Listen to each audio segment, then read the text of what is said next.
പൊരിക്ക. എപ്പോഴാവും വരിക? അറിയില്ല, വൈകുന്നേരം ആവുമ്പോഴേ വരണുണ്ടാവുള്ളൂ. കൊറേ പ്രാവശ്യം അതിനെ ഇങ്ങോട്ട് നടത്തിക്കണു. വെറുതെ കളിപ്പിക്കാൻ നിൽക്കണ്ടെന്ന് പറഞ്ഞോളൂ. പറഞ്ഞോളാം കുഞ്ഞുണ്ണിയാരെ. അത്യാവശ്യ കാര്യമാണ്, അല്ലെങ്കിൽ തൂങ്ങിച്ചാവേണ്ടിരുന്നൊക്കെ പറഞ്ഞിട്ടേ ₹5000 എണ്ണി വാങ്ങിയിട്ട് മാസം 5 ആയി.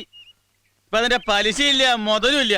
ഇങ്ങനെ ആയാൽ കുറച്ച് ബുദ്ധിമുട്ടാവും. പലിശ മറ്റടുത്ത് പലിശ പലിശ പണ്ടാരക്കാലം പേടിപ്പിച്ച പറഞ്ഞല്ലോ. ഇവ തോൽച്ചിരിക്കാൻ ഇപ്പൊ ഞാൻ പറഞ്ഞു കൊടുക്കും. പറഞ്ഞാ ഇപ്പൊ നിന്നെ ഇവിടുന്ന് പറഞ്ഞു കൊടുക്കും. പൈസ എണ്ണി വാങ്ങിച്ച ശേഷം എപ്പോ അന്വേഷിച്ചു വന്നാലും ആളെ കാണില്ല. വരുമ്പോ പറഞ്ഞോളാം. നേരാമണ്ണം അവനെ പറഞ്ഞ് മനസ്സിലാക്കിക്കൊള്ളു. അല്ലെങ്കിൽ കെട്ടിവരും ഞങ്ങൾ അവനോട് കൊണ്ടുപോകും. കൊടുത്ത മുതലും പലിശയുടെ പലിശയും കൃത്യമായിട്ട് എണ്ണിയാ ഞങ്ങൾക്കറിയാം. വാടാ, അങ്ങാടിയിൽ നിന്ന് നോക്കാം. എന്താ കുഞ്ഞിഞ്ഞാരെ? വേലാതിനെ അന്വേഷിച്ചു വന്നാ. അന്റെ വേലാതെ ശരിക്കും ഇവിടില്ലേ? അതാരാ? ശരിക്കും വേലാതെ ഇവിടെ തന്നെ ഉണ്ട്. മനസ്സമാനം തരില്ല തെണ്ടികൾ. ഞമ്മളാ? ഹേയ്, പലിശ പലിശ എന്ത്? എനിക്ക് അത്യാവശ്യം